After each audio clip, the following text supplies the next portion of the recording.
Hello student, I hope आप सभी की पैट की तैयारी बहुत अच्छी चल रही होगी। अभी कल मैंने ज्योग्राफी की सेकंड मैराथन पार्ट डाली थी। मेरी मैराथन वीडियो जो मैं एक ही वीडियो में करने वाली थी, एक्चुअली मेरे फ़ोन में 1.25 घंटे से ज़्यादा वीडियो अपलोड करने में थोड़ी प्रॉब्लम आ रही है, टेक्निकल इशू आ रही है। इस वजह से मैंने एक वीडियो में मेरे से हो नहीं पा रही है, ये कंप्लीट नहीं हो पा रही है। तो अभी मुझे इसलिए थर्ड पार्ट बनाना पड़ रहा है बिकॉज ऑफ अपलोडिंग इशू। तो this is my humble request कि अगर आप मेरी मैराथन को फॉलो कर रहे हैं तो प्लीज़ दिस थर्ड पार्ट को भी ज़रूर देख लीजिएगा। ओके, तो चलिए स्टार्ट करते हैं। हमने ये ऊपर का पूरा ये पढ़ लिया था, ये वाला सारा पार्ट। हम जनसांख्यिकी परिवर्तन और प्रवास देख रहे थे। उसमें लास्ट का थोड़ा सा फैक्ट बचा हुआ था। देखते हैं कि माइग्रेंट सबसे ज़्यादा कहाँ पाए जाते हैं। ठीक है, सबसे ज़्यादा कहाँ माइग्रेंट पाए जाते हैं, कहाँ पे ये लोग जाते हैं। तो यूएसए में, देन जर्मनी में, देन सऊदी अरब में। ठीक है, मतलब अगर देश में, पूरे विश्व में कहीं पर भी माइग्रेंट हैं, प्रवासी हैं, ठीक है, तो वो सबसे ज़्यादा कहाँ पर जाना पसंद करते हैं।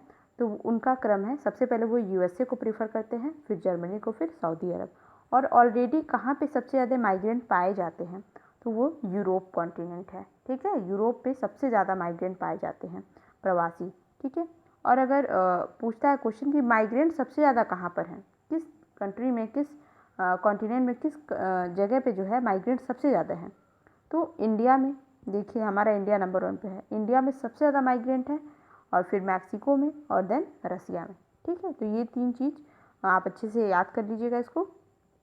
ठीक है, वैश्विक प्रवासन दिवस। ठीक है, पूरे वर्ल्ड में वैश्विक जो ग्लोबल माइग्रेंट डे है वो किस दिन मनाते हैं, तो ये है हमारा 18 दिसंबर को। ठीक है, और विश्व शरणार्थी दिवस जो है 20 जून को मनाते हैं।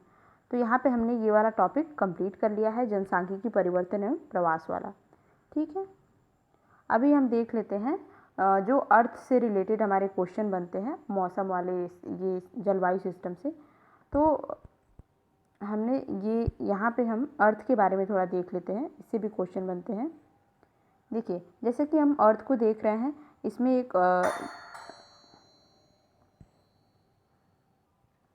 तो जो लाइन अर्थ को बराबर बीच के भाग से काटती है, 2 बराबर भागों में काटती है, उसको हम बोलते हैं भूमध्य रेखा।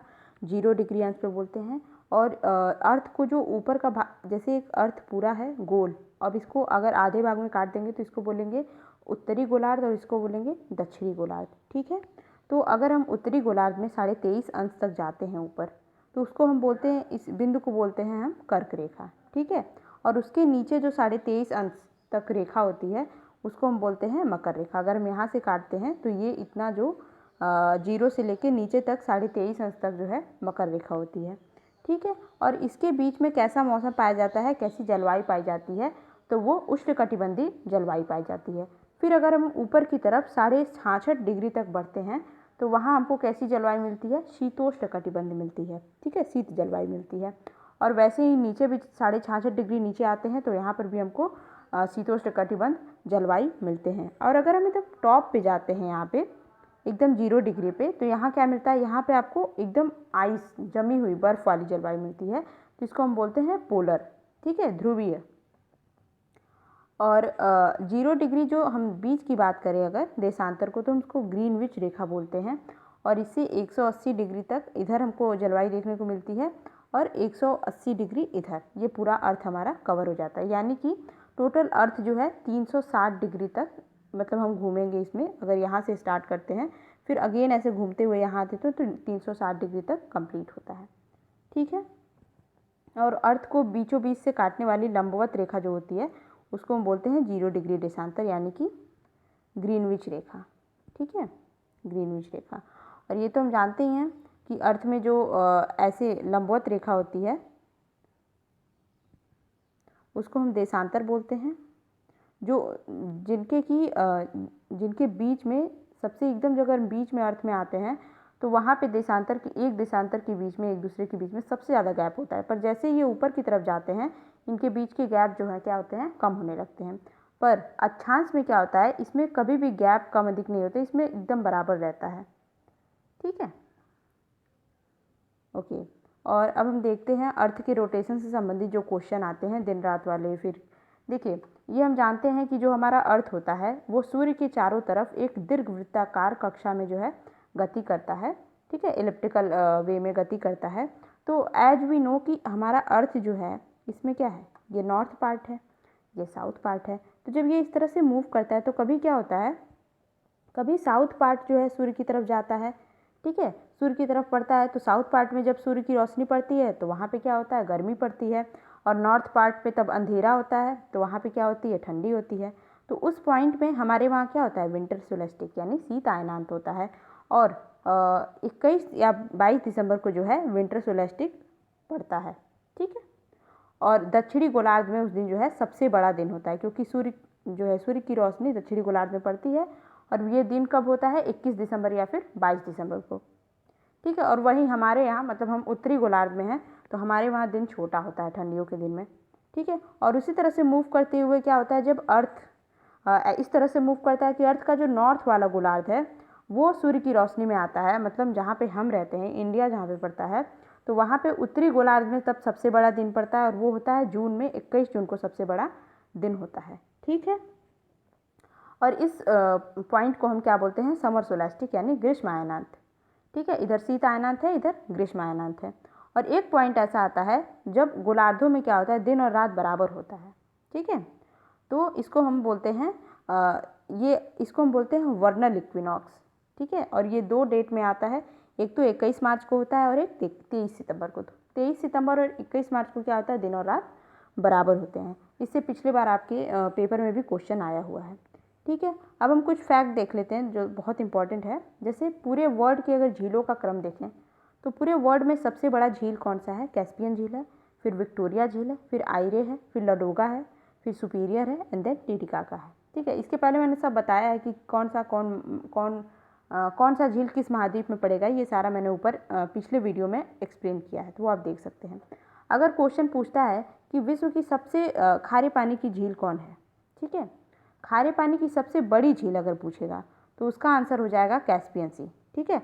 और अगर पूछे कौन सा झील सबसे ज़्यादा खारा है, बड़ा नहीं, साइज नहीं, सबसे ज़्यादा खारा, सबसे ज़्यादा सॉल्टी कौन सा है, तो वो हो जाएगा बैकाल झील, ठीक है। और अगर ओवरऑल सबसे बड़ी खारा या फिर मीठा नहीं, बस ऐसे पूछे सबसे बड़ी झील कौन सी है, तो वो है कैस्पियन, ठीक है। सबसे छोटी झील कौन सी है, असल झील, जो कि जिबूती में है, ठीक है। और सबसे गहरी झील कौन सी है, वो है डेड सी यानी मृत सी, ठीक है, मृत सागर।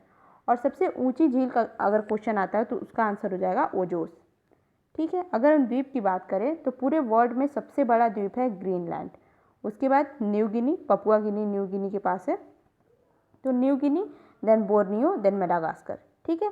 अगर हम नदी की बात करते हैं तो पूरे वर्ल्ड में सबसे बड़ी नदी कौन सी है, नील नदी, जो कि अफ्रीका में है, नील नदी, देन अमेजन नदी, then Yangtze, then Mississippi, Missouri and Jefferson, ये तो उत्तरी अमेरिका में है, ठीक है। ये नदियों का क्रम है पूरे वर्ल्ड में, ओके।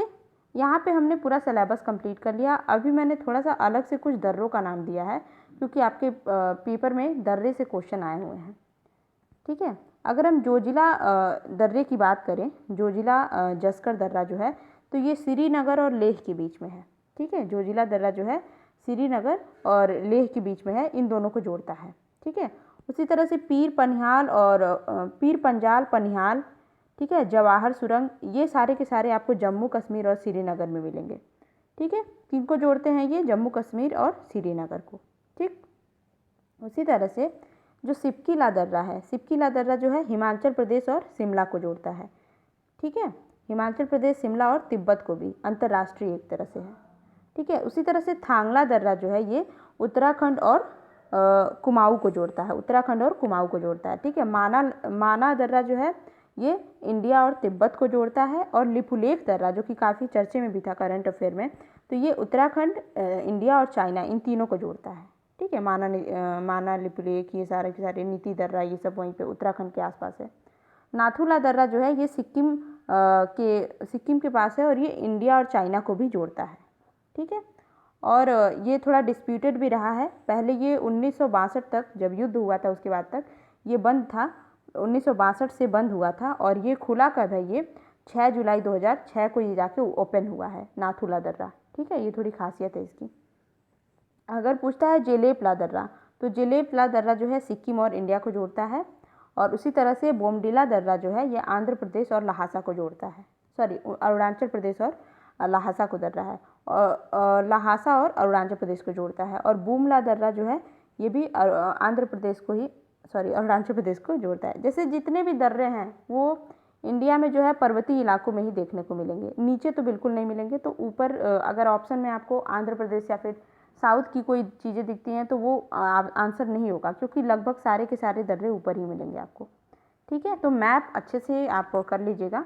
तो बूमला और फिर ये आपका बोमडिला, ये सारे के सारे अरुणाचल प्रदेश के साइड मिलेंगे, लहासा से जुड़ते हैं। लहासा कहाँ है? तिब्बत में है।